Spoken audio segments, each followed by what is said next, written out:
तो दोस्तों त्रिकोणमिति के अगले कड़ी में हम लोग एक्सरसाइज 8.2 का बेसिक कॉन्सेप्ट देखने वाले हैं, जो कि बहुत ही महत्वपूर्ण है 8.2 के लिए, और यह याद होना अति महत्वपूर्ण है। इसके बिना 8.2 बनाना संभव नहीं है। तो चलिए इस सूत्र को हम कैसे याद रखें, क्योंकि इतने सारे हैं तो इस सारे मान को हम कैसे याद रख सकते हैं। तो हम शॉर्ट तरीका आप लोग को बताएंगे, जिसमें आप थोड़ा सा याद करके आप पूरे सूत्र को याद रख सकते हैं।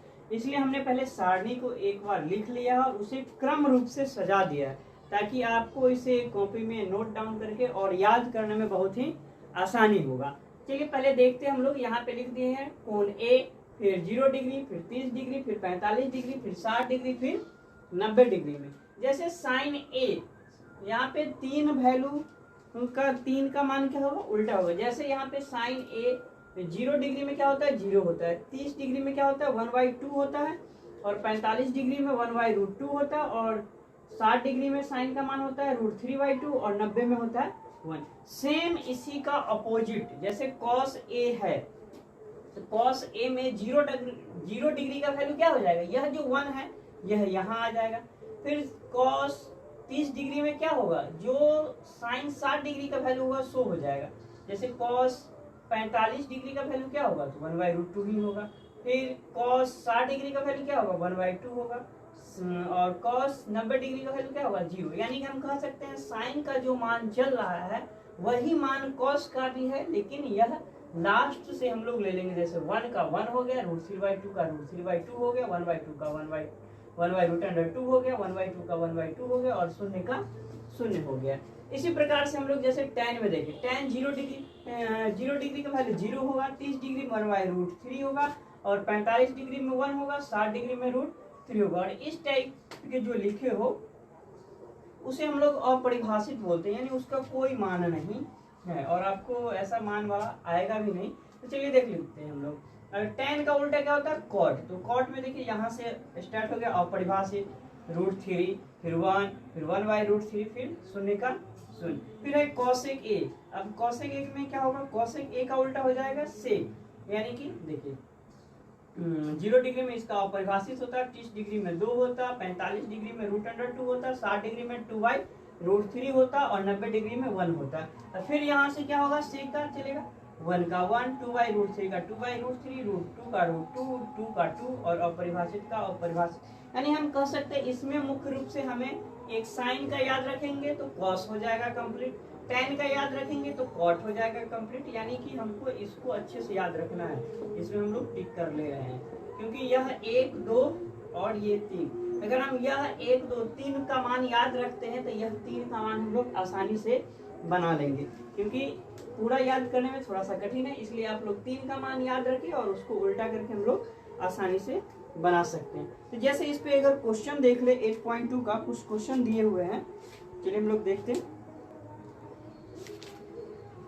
8.2 यहाँ पे देखिए हम लोग के पास बुक है जो कि प्रश्नावली 8.2 का कुछ क्वेश्चन है। तो 1-2 क्वेश्चन हम लोग बनाने का प्रयास करते हैं इस पे, और बाकी अगले क्लास में देखेंगे। तो चलिए देखिए, कहता है पहला क्वेश्चन, मान निकालना है। क्या निकालना है, निम्नलिखित का मान निकालिए।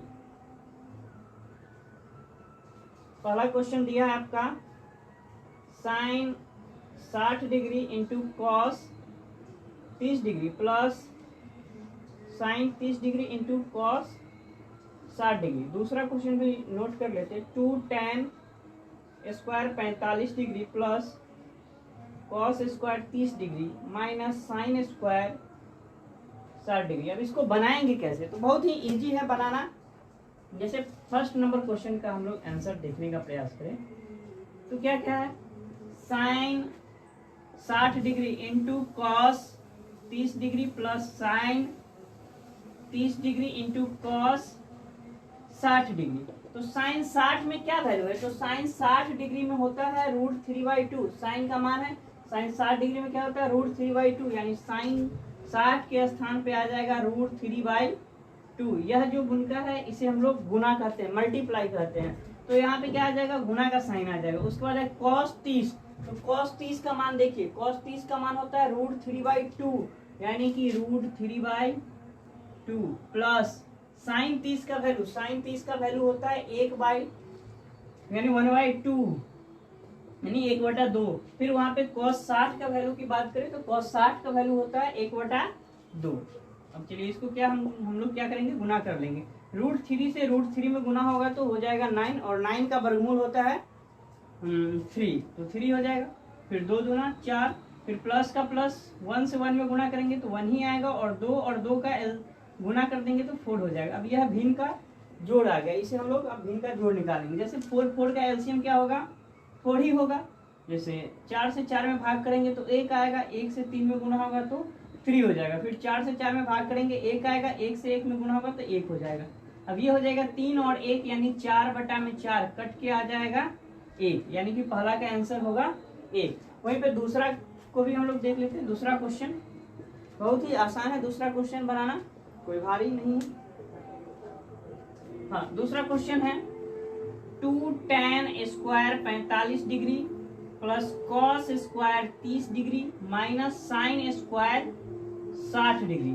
तो सबसे पहले देखते हैं, यहाँ पे 2 का 2 बीच में गुना का साइन होगा तो गुना, फिर tan स्क्वायर 45 डिग्री, तो tan 45 का मान होता है 1। देखिए tan 45 का मान कितना होता है 1, यानी हम कह सकते हैं tan 45 यहाँ पे स्क्वायर के रूप में दिया है तो हम लोग स्क्वायर करेंगे 1 का स्क्वायर, प्लस cos 30 का वैल्यू, तो cos 30 का वैल्यू क्या होता है √3/2, तो √3/2, लेकिन इसका स्क्वायर करना है तो हम लोग स्क्वायर करेंगे माइनस sin स्क्वायर 60 डिग्री, तो sin 60 का वैल्यू होता है √3/2, और इसका स्क्वायर करेंगे तो 1 का स्क्वायर 1 से 2 में गुना होगा तो 2, √3 का स्क्वायर 9 का वर्गमूल आ जाएगा 3, और 2 का स्क्वायर हो जाएगा 4, फिर माइनस √3 का स्क्वायर हो जाएगा 3, 2 का स्क्वायर 4। अब हम लोग इसको क्या करते हैं, भिन्न का जोड़ कर लेते हैं। देखिए इसके नीचे 1 छुपा हुआ है, 1 4 का एलसीएम अगर हम निकाले तो 4 ही आएगा। 1 से अगर 4 में डिवाइड करेंगे तो 4 आएगा, 4 से 2 में मल्टीप्लाई होगा तो 8, फिर 4 से 4 में डिवाइड करेंगे तो 1 से 3 में मल्टीप्लाई करेंगे तो 3, फिर 4 से वहां पे आगे माइनस है तो माइनस हो जाएगा यहाँ पे, फिर 4 से 4 में डिवाइड करेंगे तो 1 आएगा, और 1 से 3 में मल्टीप्लाई यानी 3। अब यहाँ पे जो भी हमें प्लस में दिखेंगे उसे हम लोग क्या करेंगे, ऐड कर देंगे। तो 8 और 3 को अगर हम लोग जोड़ते हैं तो 11 आ जाएगा, और -3/4। 11 में से हम लोग क्या करेंगे, 3 को घटा देंगे, तो 1 2 3 बच जाएगा आप लोग का 8/4, काट देंगे तो 4 दूना 8। इस तरीके से हम लोग 8.2 को देखने वाले हैं। और सबसे पहले तो आप लोग इसको याद कर लीजिए, इसके बिना काम नहीं चलने वाला।